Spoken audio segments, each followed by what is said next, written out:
Karuvannur bank തട്ടിപ്പ് കേസിൽ അന്വേഷണം തുടർന്ന് ഇഡി. സിപിഐഎം സംസ്ഥാന സെക്രട്ടേറിയറ്റ് അംഗം പി.കെ. ബിജുവും തൃശൂർ ജില്ലാ സെക്രട്ടറി എം. വർഗീസും ഇന്ന് വീണ്ടും ഇഡിക്ക് മുന്നിൽ ചോദ്യം ചെയ്യലിന് ഹാജരാകും.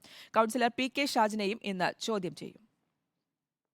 കരുവന്നൂർ ബാങ്ക് തട്ടിപ്പുമായി ബന്ധപ്പെട്ട് കഴിഞ്ഞ വ്യാഴാഴ്ച പി.കെ. ബിജുവിനെയും വെള്ളിയാഴ്ച എം. വർഗീസിനെയും ഇഡി ചോദ്യം ചെയ്തിരുന്നു. എം. വർഗീസിനെ ഇഡിക്ക് പുറമെ ആദായനികുതി വകുപ്പും ചോദ്യം ചെയ്തു.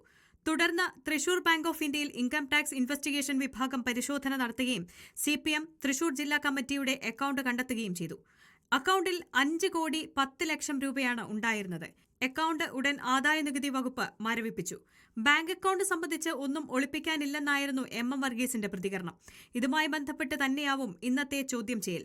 അക്കൌണ്ടിൽ നിന്ന് 1 കോടി രൂപ ഏപ്രിൽ 2-ന് പിൻവലിച്ചിട്ടുണ്ട്. പിൻവലിച്ച തുക ചിലവഴിക്കരുത് എന്ന നിർദ്ദേശവും ആദായനികുതി വകുപ്പ് നൽകിയിട്ടുണ്ട്. ബാങ്ക് ഓഫ് ഇന്ത്യയിൽ ഈ അക്കൌണ്ട് ഉള്ള കാര്യം ആദായനികുതി വകുപ്പിനെ അറിയിച്ചിരുന്നില്ല.